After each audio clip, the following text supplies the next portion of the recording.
రాష్ట్ర నిర్మాణంలో గుత్తేదారుల పాత్ర ఎంతో కీలకమని సీఎం రేవంత్ రెడ్డి అన్నారు. హైదరాబాద్లోని హైటెక్స్ లో 31వ ఆల్ ఇండియా బిల్డర్స్ కన్వెన్షన్ ను సీఎం ప్రారంభించారు. గుత్తేదారులకు ప్రభుత్వం అండగా ఉంటుందని, వారు ఆర్థికంగా బలపడితేనే ప్రభుత్వం నిలబడుతుందని రేవంత్ చెప్పారు. మూసీ అభివృద్ధికి ప్రణాళికలు రూపొందించినట్టు ఈ సందర్భంగా సీఎం వివరించారు. మూసీ అభివృద్ధికి బిల్డర్స్ అసోసియేషన్ సహకరించాలని రేవంత్ రెడ్డి కోరారు.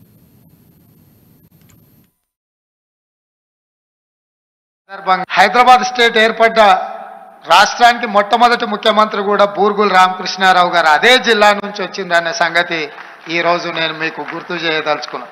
అదేవిధంగా ఉత్తమ పార్లమెంటేరియన్గా ఎన్నికైన మొత్తం దక్షిణ భారతదేశం నుంచి ఎన్నికైన వ్యక్తి కూడా పాలమూరు జిల్లా నుంచి వచ్చారు, కీర్తిశేషులు జైపాల్ రెడ్డి గారు అని చెప్పి నేను ఈ సందర్భంగా మీకు అందరికీ చెప్పదలుచుకున్నా.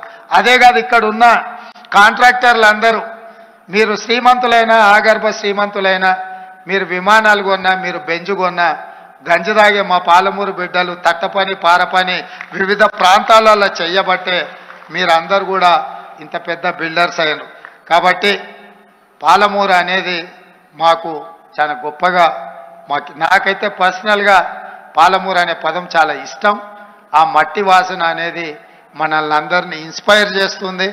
ఈరోజు తెలంగాణ రాష్ట్రానికి 2వ ముఖ్యమంత్రిగా మా మిత్రులందరి సహకారంతో, మా సహచర మంత్రులందరూ కూడా వయసులో చిన్నవాడినైనా వాళ్ళ తమ్ముడుగా భావించి వాళ్ళందరూ అండగా నిలబడి ఈ గొప్ప బాధ్యతను తెలంగాణ రాష్ట్ర పునర్నిర్మాణం, విధ్వంసమైన తెలంగాణ రాష్ట్ర